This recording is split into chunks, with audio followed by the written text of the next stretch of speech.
হরে কৃষ্ণ। আপনাদের সবাইকে স্বাগত জানাচ্ছি মাধব বাণী ইউটিউব চ্যানেলে। আবার একটি নতুন ভিডিও নিয়ে আপনাদের সামনে উপস্থিত হলাম।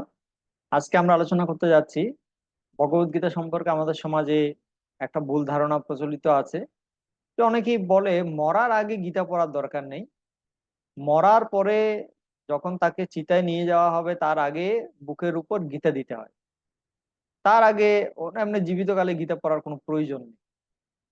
গীতাটা হচ্ছে মরার পরে বুকের উপর দেওয়ার জন্য। এরকম একটা ভুল ধারণা প্রচলিত আছে।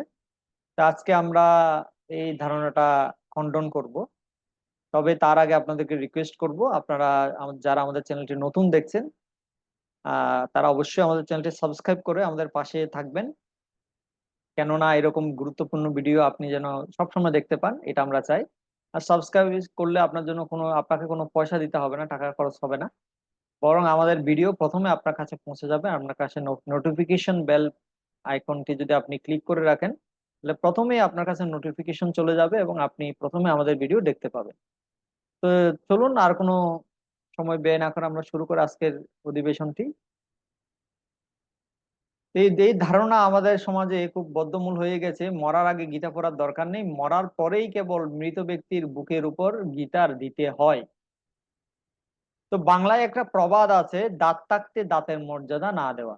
মানুষের যখন দাঁত থাকে মানুষ দাঁতের মর্যাদা দেয় না, যখন দাঁত পড়ে যায় তখন মানুষ বুঝতে পারে দাঁতটা কি গুরুত্বপূর্ণ জিনিস ছিল।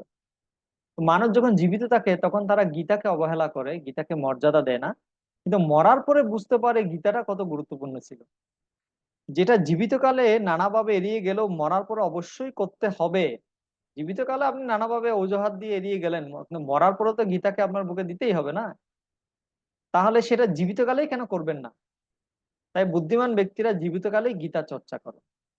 এই জগতে আপনি দেখবেন যে কোনো একটা কাজ করার জন্য উপযুক্ত একটা বয়স বা সময় আছে। যারা স্কুল কলেজে পড়ালেখা করে, কারা পড়াশোনা করে? যারা তরুণ, তরুণ তরুণী। বুড়ো মানুষদের জন্য কোনো স্কুল কলেজ নেই। বৃদ্ধকালে কেউ পড়ার চেষ্টা করলেও সেটা অনেক কষ্টসাধ্য হয়ে যায়, নানাবিধ সমস্যায় পড়তে হয়।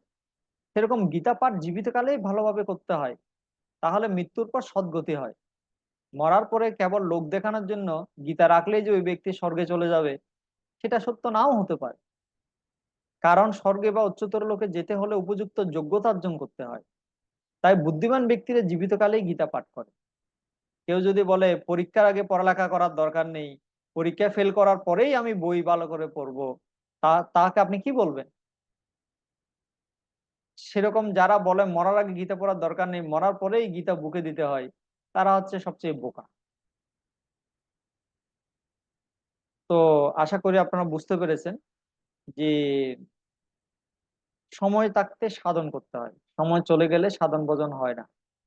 তাই এখন থেকে, আজকে থেকে, যখন আপনি যারা আমাকে এখন দেখছেন, আজকে থেকে একটা গীতা শ্লোক পড়া শুরু করুন। এখন থেকে গীতা পড়া শুরু করুন। কারণ কখন কার মৃত্যু হবে আমরা কেউ জানি না। সপ্তাহে 7টা দিন আছে, যে কোনো দিন যে কোনো কেউ মরতে পারে, যে কোনো টাইমে মরতে পারে। তো মরার পর আমাদের কি গতি হবে, কোথায় আমরা যাব, তাও আমরা জানি না। তো সুতরাং আজকে থেকে, এখন থেকে আপনি গীতা পাঠ শুরু করুন, গীতাকে ভালোবাসুন। অবশ্যই মৃত্যুর পর আপনার সদ্গতি হবে। হরে কৃষ্ণ।